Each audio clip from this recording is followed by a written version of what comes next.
योगेन चित्तस्य पदेन वाचां मलं शरीरस्य च वैद्यकेन यो अपाकरोत् तं प्रवरं मुनीनां पतञ्जलि प्राञ्जलिरानतोऽस्मि।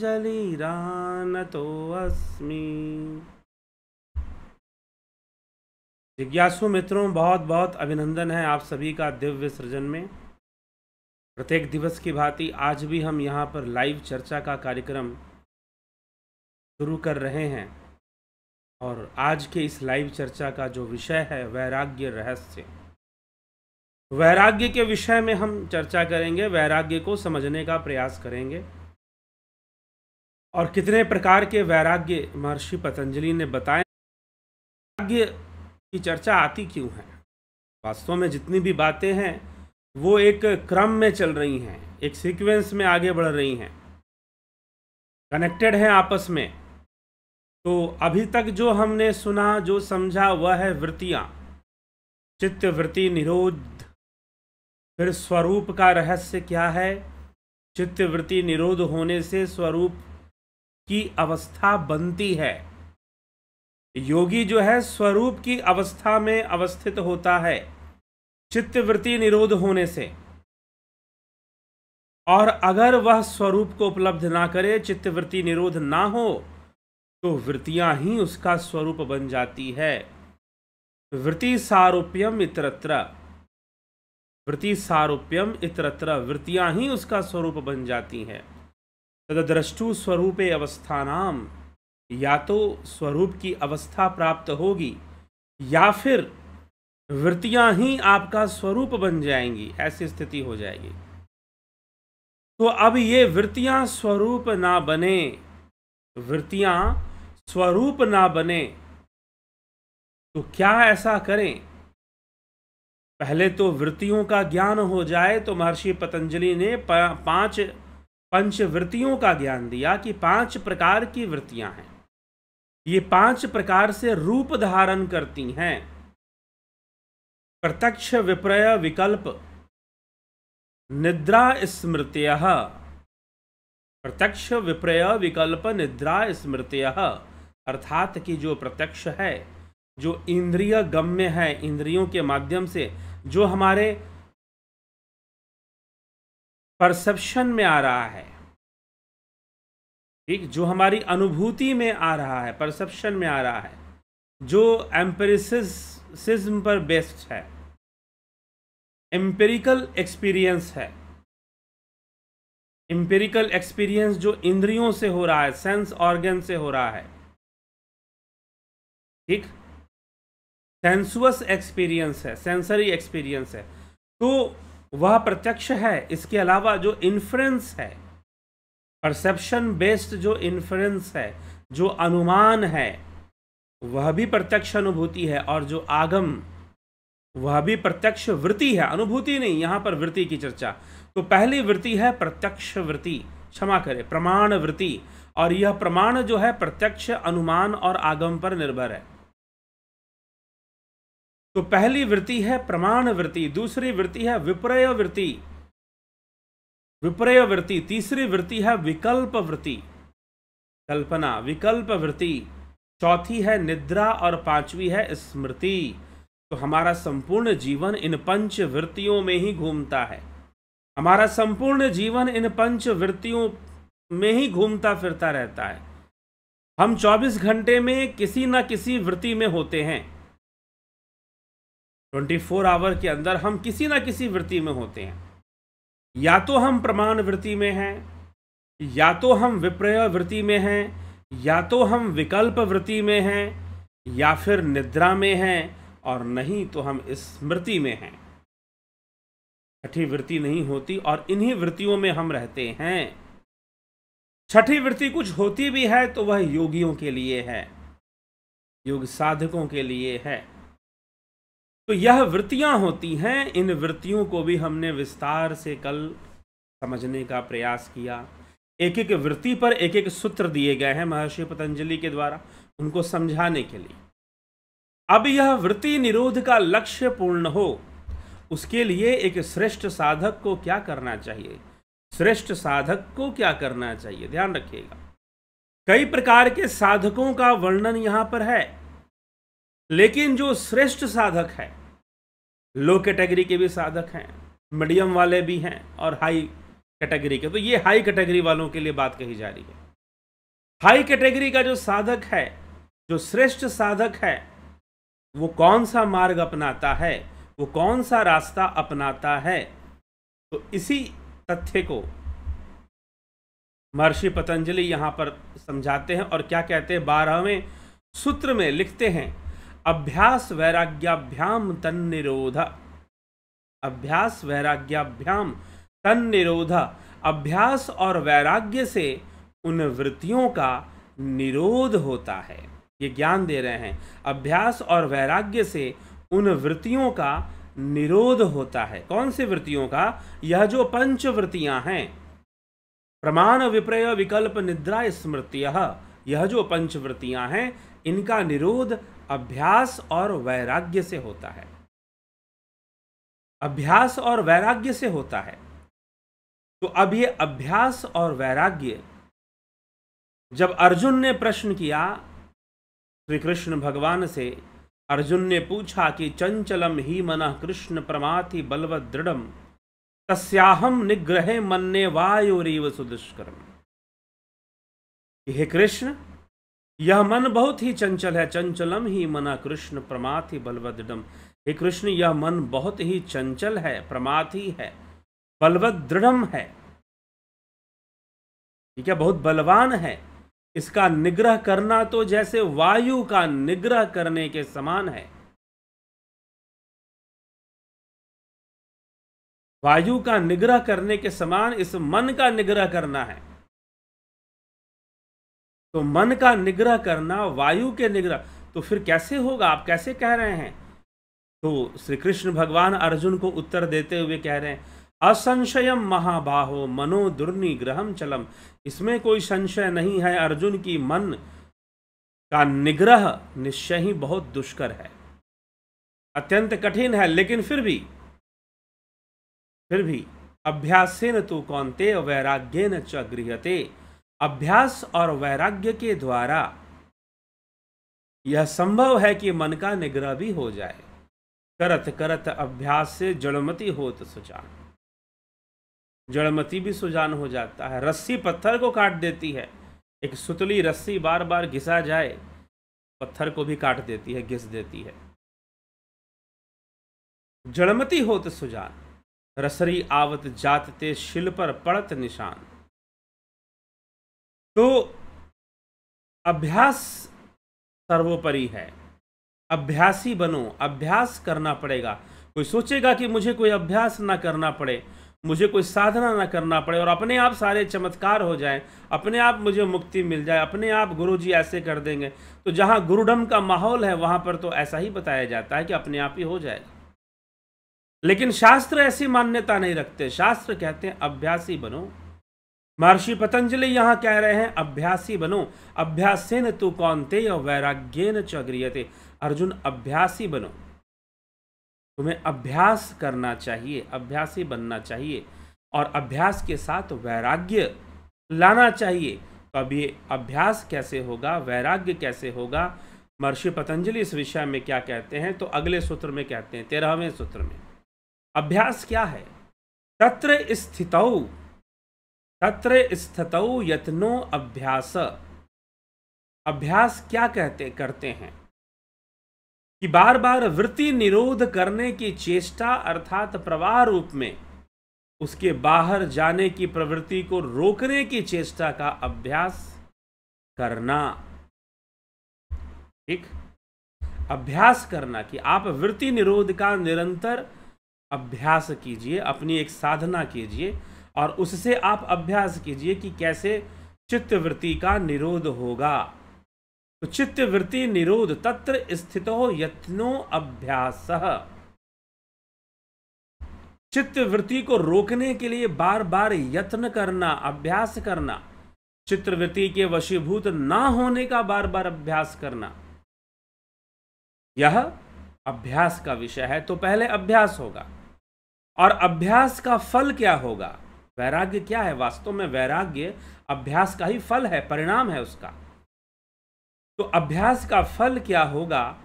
तो अभ्यास का फल बताते हुए महर्षि पतंजलि कहते हैं, सतु दीर्घ काल नैरंतर्य सत्कारा सेवितो दृढ़ भूमि। सतु दीर्घ काल नैरंतर्य सत्कारा सेवितो दृढ़ भूमि। बहुत काल तक, परंतु वह जो अभ्यास है, बहुत काल तक निरंतर और आदर पूर्वक संगोपांग सेवन किया जाने पर, मतलब निरंतर अभ्यास करने पर दृढ़ भूमि प्राप्त होती है, दृढ़ अवस्था प्राप्त होती है। तो दृढ़ भूमि की प्राप्ति कैसे होती है? निरंतर अभ्यास करने से। जो परीक्षार्थी हैं वो ध्यान रखेंगे, जो विद्यार्थी हैं वो ये सब टर्म ध्यान रखेंगे। इनसे संबंधित आपसे प्रश्न पूछे जा सकते हैं कि दृढ़ भूमि का निर्माण कैसे होता है, दृढ़ भूमि कैसे बनती है? तो निरंतर अभ्यास करने से, चित्त वृद्धि का अभ्यास करने से, चित्त वृत्तियों को रोकने से, चित्त वृत्ति निरोध का अभ्यास करने से एक दृढ़ भूमि का निर्माण, एक मजबूत मन का निर्माण होता है, एक फोकस्ड माइंड डेवलप होता है और व्यक्ति अपने चित्त वृत्तियों को रोकने में सामर्थ्यवान हो जाता है। चित्त वृत्तियों को रोकने में सामर्थ्यवान हो जाता है। तो चित्त वृत्ति का निरोध होना चाहिए। तो चित्त वृत्ति के निरोध का अभ्यास करना चाहिए और अभ्यास करने से दृढ़ भूमि बनती है, मतलब दृढ़ अवस्था बनती है। मन में एक दृढ़ अवस्था आती है, कॉन्फिडेंस बढ़ जाता है कि हाँ, मैं योग कर सकता हूं, मैं योग मार्ग में सफल हो सकता हूं। यह दृढ़ भूमि बन जाती है, यह दृढ़ भूमि की अवस्था बन जाती है योगी के जीवन में। तो चित्त वृत्ति निरोधा का अभ्यास करना चाहिए। अभ्यास करने से दृढ़ भूमि का निर्माण हो जाता है और दृढ़ भूमि के निर्माण के उपरांत फिर क्या होता है? दृढ़ भूमि बन गई, चलो अब दृढ़ भूमि के निर्माण के बाद महर्षि पतंजलि कहते हैं, दृष्टानुश्रविक विषय तृष्णस्य वशीकार संज्ञा वैराग्यम। वशीकार नामक वैराग्य की प्राप्ति होती है। वशीकार नामक वैराग्य की प्राप्ति होती है। अब वशीकार नामक वैराग्य का, वैसे महर्षि पतंजलि ने योग सूत्र में पर वैराग्य की बात की है और वशीकार वैराग्य की बात है। तो अगर पर वैराग्य की बात है तो अपर वैराग्य भी कुछ होगा, जैसे पराविद्या अपराविद्या होती है। पराविद्या अपराविद्या मुंडको उपनिषद में इसकी चर्चा मिलती है, पराविद्या अपराविद्या की। यदि आपने मुंडको उपनिषद सुना हो, चैनल पर उसका प्लेलिस्ट है, आप जाकर मुंडको उपनिषद सुन सकते हैं। वहां पर पराविद्या और अपराविद्या की बात की गई है। यहां पर महर्षि पतंजलि दो प्रकार के वैराग्य की बात करते हैं। एक तो वशीकार वैराग्य, वशीकार वैराग्य का नाम दिया है उन्होंने। वशीकार वैराग्य दृष्टानुश्रविक विषय तृष्णस्य वशीकार संज्ञा वैराग्यम। वशीकार संज्ञा वैराग्यम, वैशिकार संज्ञा वाली एक वैराग्य। फिर आगे लिखते हैं, तत्परम पुरुषख्यातेर गुण वैतृष्ण्यम। पुरुषख्याते है गुण वैतृष्ण्यम ततः परम। अर्थात पुरुष के ज्ञान से जो प्रकृति के गुणों में तृष्णा का सर्वथा अभाव होता है वह पर वैराग्य है। तत्परम तत्परम पुरुष ख्यातेर गुण वैतृष्ण्यम। तो अब ये दो प्रकार के वैराग्य की चर्चा महर्षि पतंजलि यहां कर रहे हैं, एक वशीकार वैराग्य और एक पर वैराग्य। अगर पर वैराग्य है तो फिर कुछ अपर भी होगा। अपराविद्या, अपराविद्या क्या थी? पराविद्या थी जो इंद्रियों के परे है, जो तत्वज्ञान है, जो साधना से प्राप्त की जा सकती है। और अपराविद्या क्या थी? अपराविद्या जो आप बाहर से प्राप्त करते हैं। पराविद्या जो ध्यान योग से प्राप्त होता है, साधना के मार्ग से प्राप्त होता है। और अपराविद्या, अपराविद्या क्या है? जो बाहर से हम वेद शास्त्रों का अध्ययन करते हैं वह सब अपराविद्या है। अभी आप यहां पर सुन रहे हैं, यह अपराविद्या है। क्या अपरा विद्या निरर्थक होता है? अभी क्या हुआ कि आपको एक बात बताएं, अभी कुछ व्यक्ति थे, उनका कुछ कमेंट आ रहा था कि आप अपना बोलो, आप उधार लेकर क्यों बोल रहे हो किसी का? कौन सा उधार, किसका उधार भाई? तो वो मुझे समझाते हुए लिखते हैं कि अप दीपो भव, बुद्ध ने कहा है अप दीपो भव, अपना ही दीपक बनो। मैंने कहा तुम बुद्ध से उधार लेकर क्यों लिख रहे हो भाई? यहां पर बुद्ध का उधार क्यों ले रहे हो? अपना बोलो, बुद्ध ने जो बताया वही बताओगे क्या? तो ये जो आगम है, यह जो शब्द है, यह जो शास्त्र है, यह अनिवार्य विषय है, नहीं तो नहीं होने से। अब यहां पर एक और व्यक्ति, अब चक्कर क्या है कि मूर्खता असीमित होती है, और दूसरा क्या है कि एक तो मूर्ख आदमी और उसे गुरुडम मिल जाए तो वो महामूर्ख साबित होना शुरू हो जाता है। वो गुरु भक्ति और गुरुडम के चक्कर में क्या होता है, महामूर्ख बन जाता है फिर। तो अब वो कमेंट कोई कर रहा था कि कबीर तो पढ़े लिखे नहीं थे, रामकृष्ण वो तो आत्मज्ञानी ब्रह्मज्ञानी थे। प्रश्न ये है कि आपको आत्मज्ञान दिया है गुरुजी ने, आपको ब्रह्म ज्ञान दिया है, भाई ये बात प्रमाणित कहां से होगी? सामान्य जन में आप कैसे प्रमाणित करोगे? और रही बात, जब आप मुझे कहते हो कि आपको अनुभव नहीं है, आप पढ़े लिख के बोल रहे हैं, तो आप अपना अनुभव प्रमाणित कर दो, क्योंकि अनुभव प्रमाणित करने के लिए वाणी से नहीं कर पाओगे, सूक्ष्म जगत में आना पड़ेगा मिलने के लिए, तब प्रमाणित कर पाओगे। ठीक है? तो नहीं तो ध्यान योग करो। फिर ध्यान योग सिखाया जा रहा है, कई लोग ध्यान योग कर रहे हैं और कई लोग बहुत बहुत अद्भुत अनुभूतियां प्राप्त कर रहे हैं, अंतर अनुभूतियां प्राप्त कर रहे हैं। ठीक है? आओ करो प्राप्त अंतर अनुभूतियां, तुमको पता चलेगा कि किस आधार पर यहां बातें कही जा रही हैं, अनुभव के आधार पर कही जा रही हैं कि मात्र पढ़ के कही जा रही हैं। लेकिन अध्ययन का महत्व क्या है, कि सटीक बातें क्या हैं, वो हमें पता चलना, नहीं तो बहुत गलतियां भी हो सकती हैं। इसीलिए जब लोग मुझसे कहते हैं कि आप कबीर पर बोलिए, मैं क्यों कबीर पे बोलूं? कबीर क्या कुछ नया लेकर आ गए थे क्या? या वही उपनिषदों का ज्ञान नए तरीके से बखार रहे थे? कुछ नया लेकर आ गए थे कबीर? ठीक है, कुछ नया लेकर आ गए तो जाओ नया ले लो फिर। तो यही समस्या है। समस्या क्या है कि बहुत छोटी सी बात को लोग बहुत बड़ा करके दिखाते और हमें लगता है कि शायद बहुत विशेष बात बताई जा रही है, बहुत विशेष बात बताई जा रही है। इसी तरह से आज मैं देखता हूं कई धार्मिक संस्थाएं हैं जो ब्रह्म ज्ञान शब्द का प्रयोग करती हैं, राजयोग शब्द का प्रयोग करती हैं, और ना वहां राजयोग मिल पाता है और ना ब्रह्म ज्ञान मिल पाता है। समस्या तो यहां पर है। तो ब्रह्म ज्ञान की अवस्था क्या है?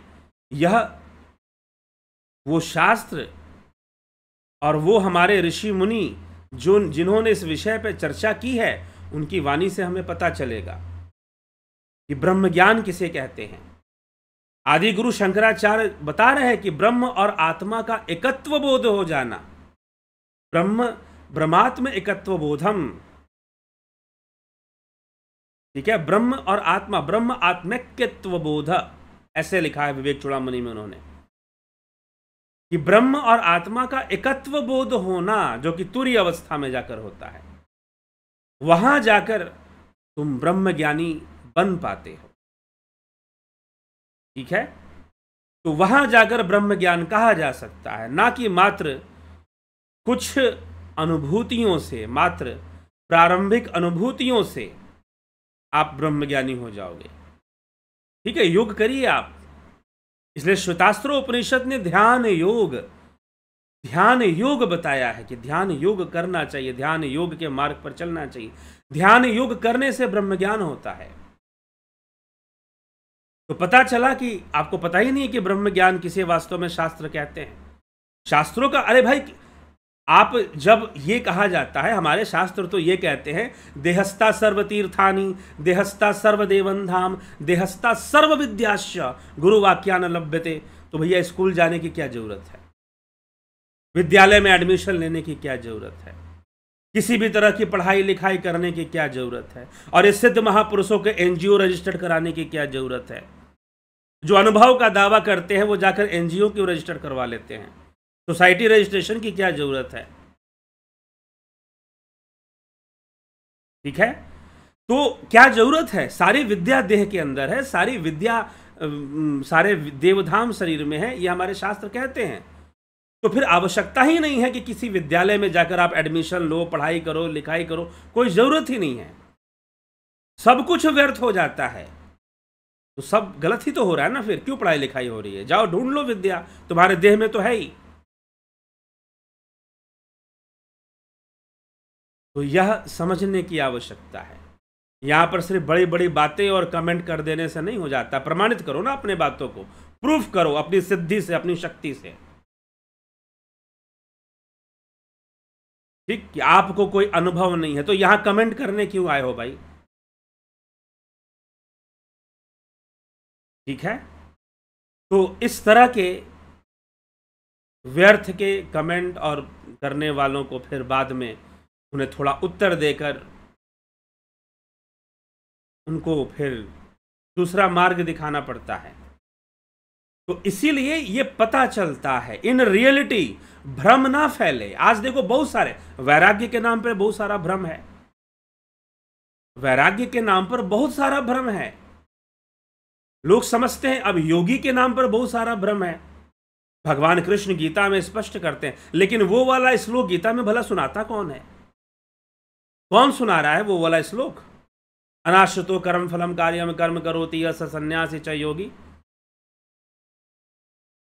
कि जो अनाश्रित होकर कर्म फल के प्रति अनाश्रित होकर कर्म करने वाला है वही सन्यासी है, योगी है। ना कि वेश धारण।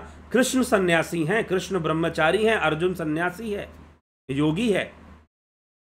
ना कि मात्र अग्नि कर्मों का त्याग करने वाला योगी होता है, ना कि मात्र अग्नि कर्मों का त्याग करने वाला योगी होता है।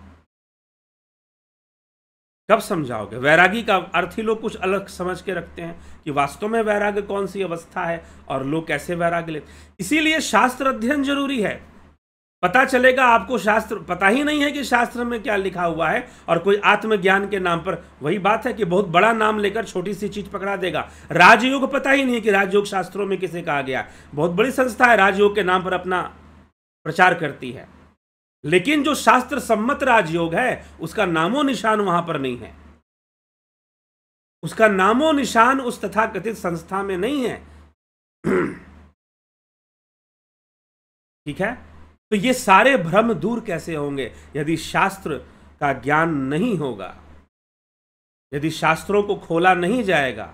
ये लंबे समय में जहां पर हमारे शास्त्र विलुप्त रहे, भगवान कृष्ण भी कहते हैं कि हाँ विलुप्त हो जाते हैं, तो लंबे समय तक विलुप्त रहे। अब आवश्यकता है कि हम शास्त्रों से जाने कि हम जो भी हमारा धर्म है, पूजा पाठ साधना, हमारी धार्मिक संस्कृति, साधना और संस्कृति जो भी है, हमारे शास्त्र किस प्रकार से हमें समझाते हैं, सरलता पूर्वक हमें समझ में आए, जनमानस को समझ में आए और धार्मिक सुधार हो पाए। अब यहां पर कुछ लोग बहुत बड़े अनुभवी हैं। भैया इतने ही बड़े अनुभवी हो, इतने ही बड़े ज्ञानी हो तो ले आओ कुछ क्रांति व्रांति, कुछ अपना सिद्धि प्रयोग करो। यहां पर कमेंट करेंगे कि नहीं आपको कोई अनुभव नहीं है, आप ऐसे ही पढ़ के बोल रहे हैं। तो हम तो कहते ही पढ़ के बोल रहे हैं, तो हम आमने सामने पढ़कर बोलते हैं। ठीक है, लेकिन उसका उद्देश्य क्या है? अनुभव की ओर चलना। शास्त्र वाक्यों को समझने के लिए भी अनुभव होना जरूरी है। शास्त्र वाक्यों को समझने के लिए भी अनुभव होना जरूरी है। साधना का सटीक अनुभव होगा तभी आप वाक्यार्थ कर पाएंगे, उन वाक्यों का सही अर्थ दे पाएंगे। तो एक तो ऐसे ही गलत परिभाषाएं लगाकर लोग बैठे हुए हैं, गलत अर्थ का अनर्थ करके लोग बैठे हुए हैं। कोई मन मर्जी का राजयोग दे रहा है, कोई मन मर्जी का ब्रह्म ज्ञान दे रहा है। ठीक है, तो हमें शास्त्र अनुकूल आज समय है नहीं। यही तो सनातन धर्म कमजोर होना शुरू कर देता है। कमजोर पड़ना शुरू हो जाता है। तो यह विचार करने की आवश्यकता है, यह समझने की आवश्यकता है। तो इसीलिए शास्त्र अध्ययन और शास्त्रों का के अंदर जो बातें समझाई गई हैं उसको प्राप्त करना, उसको समझना वर्तमान समय में सनातन धर्म की रक्षा के लिए, सनातन धर्म के उत्थान के लिए अत्यंत अनिवार्य है। अत्यंत अनिवार्य है कि हम ये जानें कि हमारे शास्त्र किसी बात को कैसे कहते हैं, उन्होंने किस पद्धति से हमें साधना करने के लिए कहा है, उन पद्धतियों को हम जानें और समझें। ठीक है, तो चलिए, तो ये हमें समझना चाहिए। और यही महर्षि पतंजलि वैराग्य के बारे में लोग क्या कहते हैं, नारी मुई घर संपत्ति नासी मून मुडाय भय संन्यास। किसी को जीवन कष्टमय लगने लगा, किसी को जीवन कष्टमय लगने लगा, संसार में बड़ा दुख है, और कोई संस्था आपको मिल गई ये समझाने वाली कि संसार में बड़ा दुख है, छोड़ दो सब कुछ, छोड़ दो, आ जाओ मिशन में, आ जाओ मिशन। मिशन वो कैथोलिक मिशन नहीं, पहले हमारे देश में कैथोलिक मिशन और ये क्रिश्चियन मिशन चले, आज भी चलते हैं, लेकिन ये मिशन वर्ड का यूज मैं देखता हूं, ये जो सनातन धर्म के, अब सनातन धर्मी सही से है भी है कि नहीं है, जो संस्थाएं बनी हुई हैं वो भी मिशन शब्द का, अपने लिए मिशन शब्द का प्रयोग करती हैं कि मिशन से जुड़ना है, बाबा के मिशन से जुड़ जाओ, गुरु के मिशन से जुड़ जाओ। वही कल्ट डेवलपमेंट का काम चलना शुरू कर देता है, और फिर गलत परिभाषाएं, अर्थ का अनर्थ किया जाता है, अर्थ का अनर्थ किया जाता है। छोड़ दो, संसार में तो दुख ही है, संसार में तो सारा का सारा जीवन दुखी है, सब दुखी है संसार में, तुम जो है सुख को प्राप्त करो। संसार में सब लोग दुखी हैं, तुम सुख को प्राप्त करो, तुम ज्वाइन कर लो हमारा मिशन, घर बार छोड़ो और आ जाओ हमारे यहाँ रहो, प्रचार करो, सेवा में लगा दो, कुछ नहीं करना पड़ेगा। अब वहाँ चले गए, कुछ नहीं करना पड़ेगा, लेकिन वहाँ जाकर भी अगर माया घेर ले, वहाँ जाकर भी 99 से 100 बनाने का शौक पहले से भी ज़्यादा दुगना हो जाए कि धन इकट्ठा करना है, बहुत बड़े बड़े आश्रम बनवाने हैं, बहुत ज़मीनें खरीदनी है, फिर बचा ही क्या तुम्हारे पास? फिर से तुम किसी न किसी महत्वाकांक्षा में पड़ गए, किसी न किसी महत्वाकांक्षा में पड़ गए। ठीक है, तुलसीदास ने ग्रंथ लिखे, ना कोई आश्रम बनाया, ना कोई मठ बनाया, ना कोई जमीनें खरीदी, और एक ग्रंथ है ऐसा कि घर घर में पहुंच गया। कितनी बड़ी क्रांति आ गई। ठाकुर रामकृष्ण परमहंस कहीं ना गए, कहीं ना गए, लेकिन दुनिया भर में मठ बन गए। होता है, आप अगर अपनी भूमि को दृढ़ कर लें तो यही दृढ़ भूमि है। तो इसीलिए वैराग्य कहां रह जाएगा? फिर वैराग्य तो रहेगा नहीं। इसीलिए भगवान कृष्ण ने अर्जुन से कहा कि अर्जुन, तू ब्रह्मचारी बनने की बात करता है, तू मिथ्याचारी बन जाएगा, तू ब्रह्मचारी नहीं बन पाएगा, तू मिथ्याचारी बन जाएगा। तो व्यर्थ मिथ्या आचरण क्यों करना? अगर भूल से मिथ्या आचरण कर भी दिया तो समझ जाओ, अब समझ जाओ और मिथ्या आचरण का संपूर्ण त्याग कर दो, और फिर देखो तुम्हारा आध्यात्मिक विकास कैसा होता है। आध्यात्मिक विकास तुम्हारा कैसा होता है, मिथ्या आचरण त्यागने के बाद कैसा होता है, कितनी शांति मिलती है। नहीं तो इसीलिए मैं कई बार कहता हूं, अभी पीछे मैंने कल भी कहा था, एक भाई साहब ने कमेंट किया कि मैं आपको अपना आदर्श मानता हूं, मुझे कोई शौक नहीं है। बहुत सारे गुरुओं बाबाओं के बीच में रहकर कोई मुझे गुरु जी कहकर बहुत प्रतिष्ठित कर दे, बहुत प्रतिष्ठा दे दे, इस चीज की इच्छा ही खत्म हो गई। ठीक है, तो यह समझ लो, आप ले लो जो भी साधना का विषय है, और जितनी शांति से बिना आडंबर के साधना करोगे उतनी अच्छी साधना होती है। ये मेरा व्यक्तिगत अनुभव है। उतनी बढ़िया साधना होती है, उतना अधिक आध्यात्मिक विकास होता है। लेकिन दुर्भाग्यपूर्ण है कि आदमी थोड़ा सा भी धर्म के रास्ते पे चल जाए, थोड़ी सी भी भक्ति कर ले, तो उसके मन में एक वासना घर कर जाती है कि लोग उसे सम्मान देने चाहिए, लोगों को उसको सम्मान देना चाहिए। उस भले मानस को मैंने बताया कि अरे भाई, ऐसे व्यक्ति को क्यों आदर्श बनाते हो जिसको कोई अनुभव नहीं है और जो बिना सोचे समझे ही कुछ उत्तर दे रहा है तुम्हें। उसको आदर्श बनाओ ही मत, क्यों लिख रहे हो? खुद एक ढोंग का मतलब अपनी ढोंग प्रवृत्ति को तो प्रदर्शित कर ही दिया। तो इसीलिए अध्यात्म और योग जो है यह कोई इस तरह का विषय नहीं है, शांत होने का विषय है। और जब बहुत सारे आदमी लेबल्स लगा लेता है, बहुत तरह की चीजें बना लेता है, इकट्ठा कर लेता है, तो दिक्कत ही आती है, उससे कोई लाभ नहीं होता और वो कोई वैराग्य नहीं है। जबरदस्ती बंधन का वैराग्य वैराग्य नहीं होता। जबरदस्ती बंधन का वैराग्य वैराग्य नहीं होता। यही बात महर्षि पतंजलि समझाने वाले हैं वैराग्य के बारे में। ठीक, तो क्या कहते हैं, सूत्र क्या कहता है वैराग्य के विषय में? वशीकार वैराग्यम, पहला वैराग्य है वशीकार वैराग्य। यह वशीकार वैराग्य को ही अपर वैराग्य समझना चाहिए। क्यों? देखे और सुने हुए विषयों में सर्वथा तृष्णा रहित चित्त को जो वशीकार नामक अवस्था है, वो वशीकार वैराग्य है। देखे और सुने हुए जो हमने देखा है और सुना है, दो बातें। सतु दीर्घ काल निरंतर सत्कारा सेवितो दृढ़ भूमि। यह तो दृढ़ भूमि है कि निरंतर अभ्यास करने से दृढ़ भूमि हो जाएगी। लेकिन दृष्टानुश्रविक विषय वितृष्णस्य वशीकार संज्ञा वैराग्यम, देखे और सुने हुए विषयों के प्रति तृष्णा का सर्वथा त्याग कर देने वाले के पास जो एक अपूर्व भाव आता है, जिससे यह समस्त विषय वासनाओं का दमन करने में समर्थ होता है, उसे वैराग्य या अनासक्ति कहते हैं। उसे वशीकार वैराग्य कहते हैं।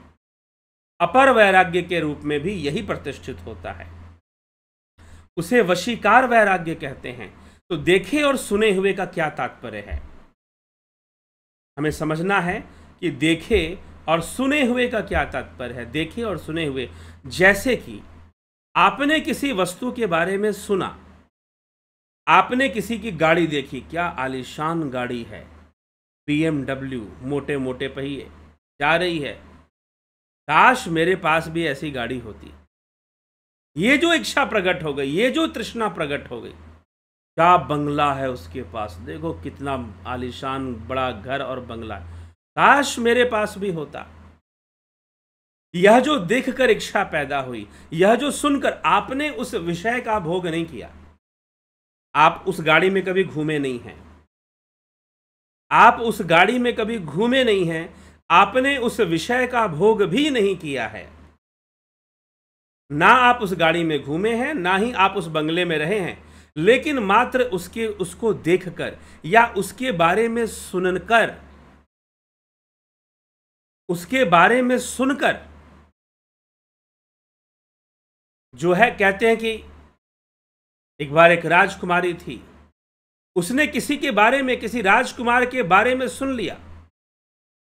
मात्र सुनने मात्र से उसके मन में प्रेम पैदा हो गया कि मुझे तो ऐसा ही राजकुमार चाहिए जैसे मैंने सुना है। अब उसने देखा भी नहीं, जाना भी नहीं, लेकिन उसी राजकुमार की वो कामना करने लगी।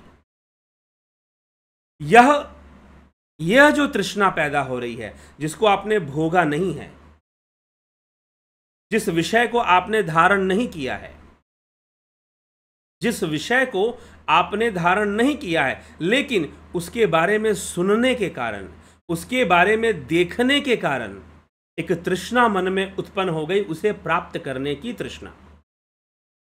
यह जो तृष्णा प्राप्त हुई, देखने और सुनने के कारण जो तृष्णा प्राप्त हुई है, जो तृष्णा की तरंगें चल रही हैं, इन तरंगों से मुक्त होना, इनका दमन कर देना या फिर इनको रोक देना, ये एक पेरिफेरियल लेवल पे चलती है, मतलब बाहरी लेवल पर, ऊपरी स्तर पे चलती हैं कि हमें ये चाहिए। हमने सिर्फ सुना है, उस वास्तविक अवस्था को हम नहीं जानते हैं। जैसे किसी को इच्छा हो जाए कि मैं प्रधानमंत्री बनूंगा, लेकिन वास्तव में प्रधानमंत्री बनकर क्या अनुभव होता है, क्योंकि ये प्रकृति द्वैतमयी है, तो अपना द्वैत हर जगह घुसा के रखती है, सुख और दुख हर जगह देती है, हर जगह मान और अपमान देती है, सुख दुख देती है। तो ये अनुभूतियां वो देंगी, तो लेकिन उसको तो बस सुख दिखाई दे रहा है, उसको तो पावर दिखाई दे रहा है कि प्रधानमंत्री के पास शायद ज़्यादा पावर होता है। अब होता भी है नहीं, ये कौन जानता है। मैं अपने उससे कह रहा हूं, समझ से, कि होता भी नहीं है, कौन जानता है प्रधानमंत्री के पास। ये तो वहां पहुंचने पे पता चलेगा कि पावर है कि नहीं है, क्योंकि प्रकृति का द्वैत सिद्धांत हर जगह लागू होता है। इसलिए कई बार बहुत बड़े बड़े लोग भी बहुत मजबूर हो जाते हैं, बहुत पैसे वाले लोग भी, ऐसी परिस्थितियां उनके जीवन में आती हैं कि कोई पैसा काम नहीं आता, कोई धन काम नहीं आता। ठीक है, तो इसीलिए दुर्भाग्यपूर्ण है कि हम योगी तो बन नहीं पाते, लेकिन योगी का वेश बना लेते हैं। एक वेश धारण कर कर हम योगी का लेबल जरूर ले लेते हैं, वो थोड़ा सा गड़बड़ हो जाता है। ठीक, तो ऐसा गड़बड़ ना हो, ऐसी समस्या ना आए, हमें सचेत होकर योग मार्ग पर चलना चाहिए। तो वैराग्य पहले, ऐसा जो ऊपरी देखने और सुनने से जो तृष्णा उत्पन्न हो गई है विषयों की, उसके प्रति वैराग्य उत्पन्न होना चाहिए, उसका दमन करना चाहिए। कैसे करना चाहिए? अभ्यास से, प्रैक्टिस से, अभ्यास से करना चाहिए। लेकिन फिर भी यह वैराग्य कभी पूर्ण वैराग्य नहीं होगा, यह अपूर्ण वैराग्य ही होगा। यह जो वशीकार वैराग्य है, ध्यान रखिए, जिनको परीक्षाएं देनी है, नेट वाईसीबी की परीक्षाएं जिनको देनी है, वो ध्यान रखें। महर्षि पतंजलि यहां पर दो प्रकार के वैराग्य की बात कर रहे हैं, वशीकार वैराग्य और पर वैराग्य। अब पर वैराग्य है तो अपर वैराग्य भी होगा, तो अपर वैराग्य फिर वशीकार वैराग्य ही अपर वैराग्य का एक उदाहरण है। तो अपर मतलब जैसे कि शास्त्रों का अध्ययन करना, वेदाध्ययन करना, यह अपरा विद्या है, यह अपरा विद्या है, शास्त्रों का अध्ययन वेदाध्ययन करना। तो यह अपरा विद्या है, तो ये पूर्णता की ओर हमें नहीं ले जा सकता। हमें परा विद्या के माध्यम से पूर्णता की ओर जाना पड़ेगा, अपने पूर्ण अवस्था को प्राप्त करना पड़ेगा। ठीक है, मोक्ष की प्राप्ति करनी पड़ेगी, कैवल्य समाधि की प्राप्ति करनी पड़ेगी। तो वो मात्र पराविद्या से ही संभव है, अपराविद्या से संभव नहीं है। अपराविद्या सूचनात्मक है। वैसे ही देखे और सुनने से जो मन में तृष्णा उत्पन्न हो गई, मात्र इंफॉर्मेशन से, सिर्फ इंफॉर्मेशन से जो मन में तृष्णा उत्पन्न हुई है, उसका दमन कर देना, यह वशीकार वैराग्य है, यह वशीकार वैराग्य है, यह अपर वैराग्य है, ऐसा समझना चाहिए। अब वो पर वैराग्य के बारे में बताएंगे। परा वैराग्य क्या है, पर वैराग्य क्या है, तो सूत्र क्या कह रहा है, आइए देख लेते हैं। इस विषय में सूत्र क्या कह रहा है पर वैराग्य के विषय में। तो महर्षि पतंजलि कहते हैं, तत्परम पुरुष ख्यातेर गुण वैतृष्णयम। पुरुष तत्व के ज्ञान से, पुरुष तत्व के ज्ञान से, पुरुष कौन है? योग सूत्र में पुरुष आत्मा है, पुरुष परम चेतना है, पुरुष चैतन्य है। आत्मज्ञान होने पर, पुरुष के ज्ञान से प्रकृति के गुणों में तृष्णा का सर्वथा अभाव हो जाता है, स्व अभाव हो जाता है, सर्वथा अभाव हो जाता है। यह परम वैराग्य है। तत्परम पुरुख्यातेर गुण वैतृष्ण्यम, यह परम वैराग्य है, यह पर वैराग्य है, यह परम वैराग्य है कि आत्मज्ञान से, साधना से स्वतः ही जो वैराग्य उत्पन्न होता है, अपने आप जो वैराग्य, तृष्णा अपने आप शांत हो जाती है, उसे जबरदस्ती नहीं करना पड़ता। तो पुरुष के ज्ञान से मतलब आत्मज्ञान से, क्योंकि योग सूत्र में आत्मा और पुरुष एक ही तत्व माना गया है। इसके ऊपर सूत्र भी है कि जहां पर पुरुष को आत्मा कहा गया है। तो आत्मज्ञान होने से पुरुष तत्व का ज्ञान, अब सांख्य के अनुसार देखें, क्योंकि योग की जो आधारशिला है वो सांख्य दर्शन है। योग दर्शन की आधारशिला सांख्य दर्शन है। वेदांत की आधारशिला मीमांसा दर्शन है। एक ही आधार पर दोनों बात करते हैं। न्याय वैशेषिक एक आधार पर चलते हैं और सांख्य योग एक आधार पर चलते हैं। इसलिए योग जो है प्री वैदिक फिलॉसफी भी कहते हैं इसको। सांख्य दर्शन को प्री वैदिक फिलॉसफी भी माना जाता है कि वेदों से पूर्व का दर्शन है ये। ठीक, प्री वैदिक योग। तो योग के अंतर्गत यह परम वैराग्य की अवस्था कैसी है, जो जबरदस्ती नहीं लाई जाती, जिसमें दमन की विधि नहीं चलेगी। यहां कोई दमन नहीं चलेगा। यहां जबरदस्ती से किसी को रोकथाम करने की आवश्यकता नहीं है। आत्मज्ञान होने से, पुरुष ख्याति होने से, पुरुष ख्याति मतलब पुरुष का ज्ञान होने से। पुरुष कौन है? 25वां तत्व पुरुष है। सांख्य दर्शन के अनुसार 25वां तत्व पुरुष है। ठीक, तो 25वां तत्व पुरुष, तो उस पुरुष का ज्ञान हो जाने से, उस पुरुष का ज्ञान हो जाने से क्या होता है? स्वतः ही परम वैराग्य की प्राप्ति होती है। कुछ करना नहीं पड़ता, परम वैराग्य की प्राप्ति हो जाती है। और ऐसा परम वैरागी योगी अब किसी भी अवस्था में रहे, उसको कोई फर्क नहीं पड़ता। वो भोजन करेगा तो स्वाद के प्रति उसका वैराग्य होता है। उसी के लिए आदि गुरु शंकराचार्य कहते हैं, योग रतो वा भोग रतो वा संग रतो वा संग विहीना।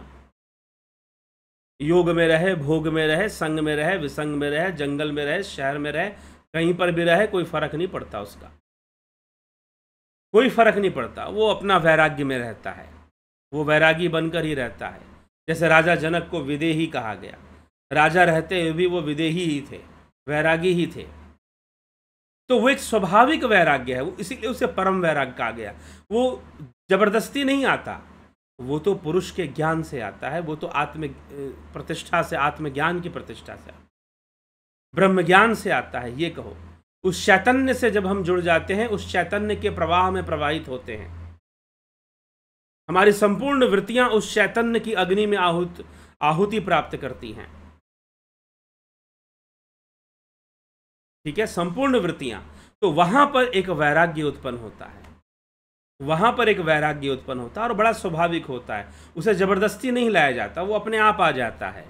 वो ऐसा आत्मज्ञान होने से, वैसी अवस्था बनने से, ध्यान योगी की जब वैसी अवस्था बनती है तो वो अपने आप ही हो जाता है। उसी को परम वैराग्य कहा गया है, उसी को पर वैराग्य या परम वैराग्य के नाम से कहा गया है।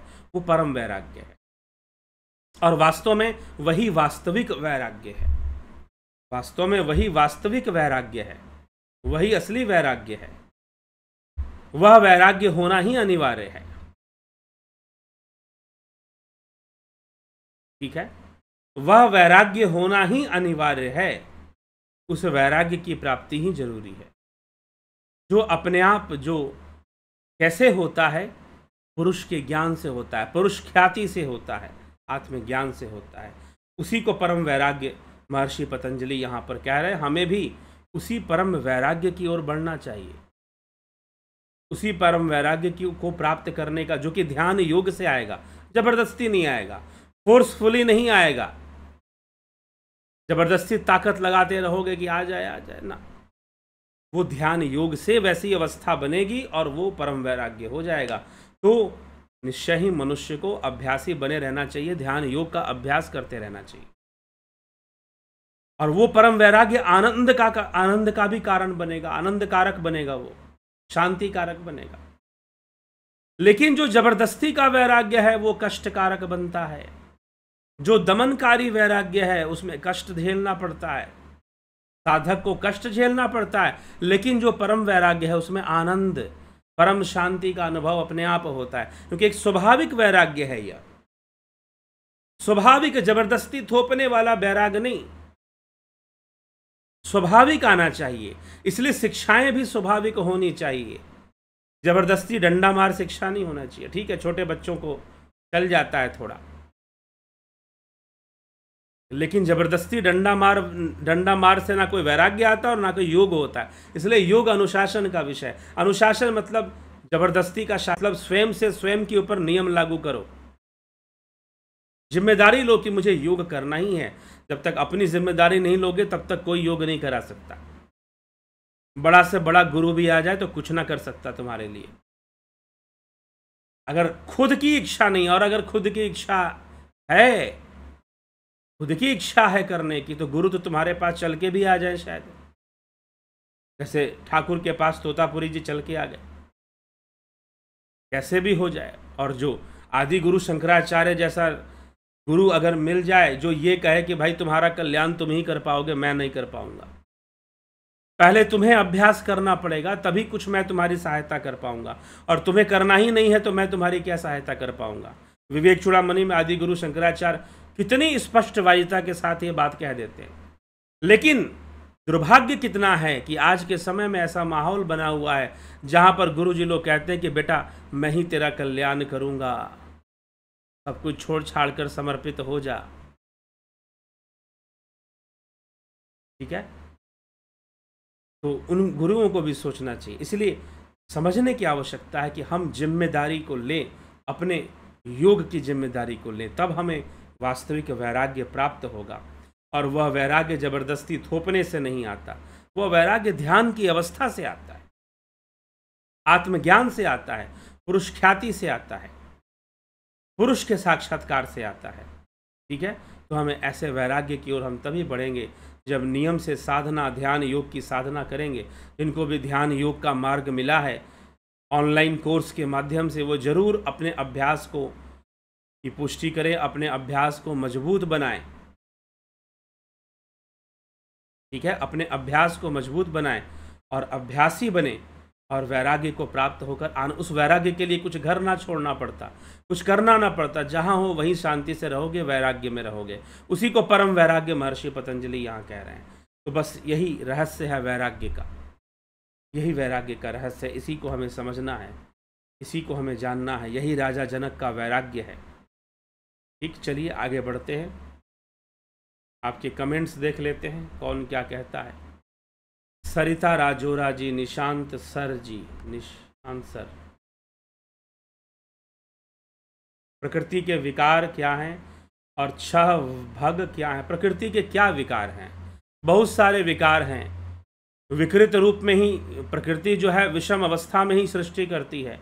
तो बुद्धि से लेकर मन, अहंकार, चित्त, अहंकार, फिर अहंकार से पंचकर्म, पंचभूत का जन्म होता है। ये सब विकार हैं। ये जितने भी 24 तत्व हैं, पुरुष तत्व को छोड़कर जितने भी 24 तत्व हैं, सब प्रकृति के विकार हैं। जब शब्द यहां पर प्रकृति प्रयोग हुआ है तब कह रहा हूं। ठीक है, वेदांत, अद्वैत वेदांत प्रकृति शब्द का प्रयोग नहीं करता, सांख्य करता है। तो सांख्य के अनुसार ये जो 24 तत्वों का विकास है, यह प्रकृति का विकार है। छह भग कौन से हैं नहीं याद है। क्या नाद को सुनना ही प्रणव साधना है? करके देख लो। क्या ओंकार का जप ही प्रणव साधना है? बता दिया है, मात्र ओंकार का जप प्रणव साधना नहीं होता। अवधेश कुमार, जगत नारायण जी बहुत अभिनंदन, नरसाराम जी, घनश्याम सरोदे जी। मित्रों एक बात ध्यान रखिएगा, आपके जो प्रश्न हैं पढ़कर मुझे ये ना लगे कि आप बस प्रश्न पूछ रहे हैं। आपका उद्देश्य प्रश्न को बनाना और प्रश्न पूछना है। क्योंकि मैं देखता हूं कि कोई व्यक्ति पीछे जिन विषयों पे प्रश्न किया होता है उन्हीं प्रश्नों को घुमाकर फिर से पूछ देता है। तो फिर लगता है कि उत्तर प्राप्त करना उसका उद्देश्य नहीं है, उसका उद्देश्य बस प्रश्नों का निर्माण करना है। और शायद उसको लगता है कि भाई प्रश्नों का मैं निर्माण करूंगा तो ये मेरे ऊपर फोकस करेंगे, थोड़ा ध्यान देंगे, मेरे नाम पर थोड़ा देर टिकेंगे। तो कुछ ऐसा उद्देश्य सामने आने लग जाता है, लगता है कुछ ऐसा करने की कोशिश की जा रही है। ठीक है, तो आप ध्यान रखें, विचार करके ही आप प्रश्न करें। हो सकता है कि आपके प्रश्न का उत्तर पहले ही दिया जा चुका हो। ओम तत्सत। We all have expectation towards our friends and families but we end up always getting disappointed. How to increase vairagya towards the world? And through practice, abhyas vairagyabhyam tannirodha, through practice and through understanding, समझ के साथ। संसार ऐसा ही है, और हर चीज संसार में हर चीज डिसअपॉइंट करेगी ऐसी बात नहीं है। कुछ चीजें हमें खुश भी कर सकती हैं, लेकिन वह खुशी भी क्षणिक है। अगर वह खुशी भी आती है तो वो भी क्षणिक, लेकिन वह वैराग्य जबरदस्ती नहीं आना चाहिए। लेक्चर देना बहुत आसान है, गुरुजी बोल दे अरे वैरागी बनो, वैराग्य में ही परम सुख है। जी हाँ, शास्त्र ऐसा ही कहते हैं कि वैराग्य में ही परम सुख है, लेकिन वह वैराग्य डंडे मारने से नहीं आता, वह वैराग्य जबरदस्ती थोपने से नहीं आता, दमनकारी नीति से नहीं आता। वो ध्यान योग का अभ्यास करते करते स्वतः ही आत्मज्ञान से, पुरुष ख्याति से वह वैराग्य आ जाता है। तो जो स्वतः आता है उसमें आनंद होता है, और जो स्वतः नहीं आया उसमें पीड़ा होती है, उसमें कष्ट होता है, क्योंकि आप उसके लिए तैयार नहीं हैं और जबरदस्ती का वैराग्य थोपने में लगे हुए हैं, तो उस वैराग्य से पीड़ा है, उस वैराग्य में कष्ट है। जो स्वतः आता है वह वास्तविक वैराग्य होता है। ठीक है, तो उसके लिए हमें अभ्यासरत रहना चाहिए, लेकिन इसका मतलब ये नहीं कि हम जो पहले वाला जो वैराग्य वो है उसका अभ्यास करना चाहिए, और निरंतर ध्यान योग करते हुए, ध्यान योग से, पुरुष ख्याति से, आत्मज्ञान से वैराग्य स्थापित होगा, परम वैराग्य स्थापित होगा। तत्परम पुरुष ख्यातिर वृतस्नेया, ठीक ना, तृष्णा से मुक्ति होगी। तो पुरुष ख्याति से, आत्मज्ञान से वैराग्य, अपने आप सारी चीजों से जो लगाव है, जो राग है, वो अपने आप ही खत्म हो जाएगा। जबरदस्ती रोकने की आवश्यकता नहीं। फिर तो क्या है, फिर तो वो योगी संसार में सांसारिक रूप से भी जीवन व्यतीत करे तो वैरागी ही रहेगा, वैरागी ही बना रहेगा। ठीक है, विक्रम सिंह जी, जयंती भाई पटेल, राकेश मराठे, कन्हई कुमार जी, सविता नायक जी, अवनी प्रधान, रतन सिंह जी, हीरा लाल यादव, विनोद कुमार शर्मा, उषा श्रीवास्तव, पवन कुमार गुप्ता, राम निवास मीना, पंकज सोनी, अमन कक्कर, विंदेश्वरी मिश्रा, माधुरी कोल्हे, रूपलाल विश्वकर्मा, श्वेता राय सिन्हा जी, बहुत अभिनंदन है आप सभी का। राम गोपाल जांगीर, संतोष देवी, शिवम भट्ट, राजू पाल, निशांत शर्मा,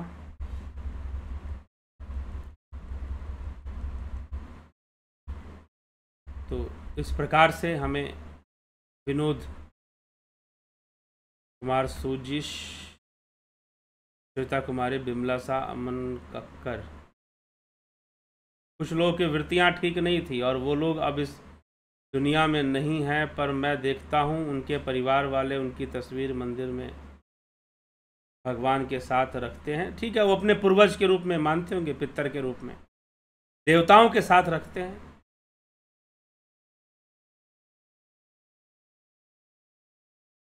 ठीक, दीप्तिकांत, हाँ, देवताओं के साथ पितरों के रूप में अगर उनकी पूजा करते हैं तो कोई दिक्कत नहीं।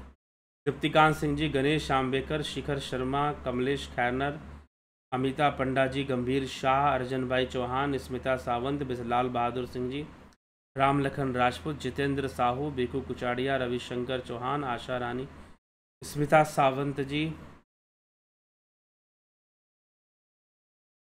आज भी माता की आरती करते समय भाव विभोर होकर आंखों में आंसू टपकने लगे। बहुत अच्छी बात है, बहुत भावना वाली बात है। जब मन एकाग्र हो गया माता के चरणों में तो आंसू गिरे। रामविलास जी, विष्णु चंद्र मौर्य जी, अशोक गोयल, हरीश डंगवाल जी, नीति सिन्हा जी, विजय बाला जी, उत्कर्ष तिवारी, रमेश यादव, गणेश पवार, धन्यवाद भारत, ब्रह्मा जी, आशा रानी, ब्रह्मा जी, मूर्खों के नेगेटिव कमेंट को वैल्यू देकर टाइम बर्बाद करना नहीं सर, आपको समझना मूर्खों की बस की नहीं है। ठीक है, लेकिन कई लोग जो कमेंट करते हैं वो इस उद्देश्य से नहीं करते। ठीक है, उनका उद्देश्य कुछ और होता है, तो वो उद्देश्य पूर्ति उनका ना हो, इसलिए उनके बारे में, उनके विचारधारा के बारे में किसी का नाम लेकर तो मैं कभी कुछ बोलता नहीं हूं। जानना जरूरी है, इससे समझ में आता है कि शास्त्रों की आवश्यकता क्या है।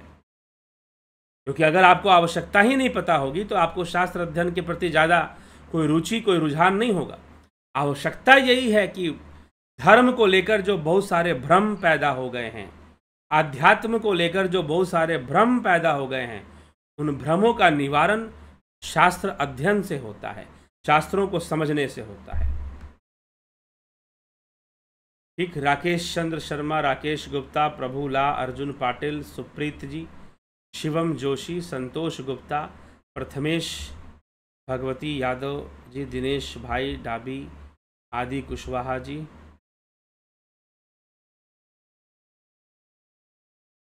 जन्मा तो पता है, लेकिन अजन्मा और स्वयंभू में एक क्या अंतर है? लगभग एक ही जैसी बात है। इसके लिए आप मांडुक्य कारिका में जाइए, वहां जन्मा अजन्मा की चर्चा है। अजन्मा जो अज है, अज मतलब जिसका जन्म ना होता। ठीक, तो ब्रह्म जो है जन्मा भी है अजन्मा, स्वयंभू जो स्वयं से बना है, तो स्वयंभू भी अजन्मा ही होगा। आदित्य खास रेसिपी, योगेश शर्मा। तुर्यातीत अवस्था भी होती है क्या? शिव सूत्र सुना था आपने? आदि कुशवाहा जी, मुझे लगता है कि जब शिव सूत्र पर चर्चा चल रही थी तो आप जो है कमेंट करते थे। तो शिव सूत्र पर तुर्यातीत अवस्था पे वीडियो भी बना हुआ है, प्लेलिस्ट में जाइए, वहाँ मिल जाएगा। संदीप अरोड़ा, मैंने पढ़ा है कि चित्त दर्पण के समान है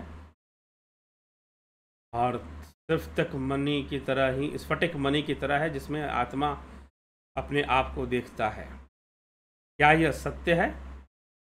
अनुभव का विषय है, यह सत्य भी है और लेकिन अनुभव से समझ में आएगा। राहुल तिवारी जी, सुप्रीत जी, चंद्रेश्वर पांडे, राहुल तिवारी, नवजोत नाथ, मनीष यादव, जय श्री कृष्ण, हर हर महादेव। जलाराम रायका जी, बहुत बहुत अभिनंदन है आपका। तो सभी जिज्ञासुओं का, मित्रों का बहुत बहुत अभिनंदन।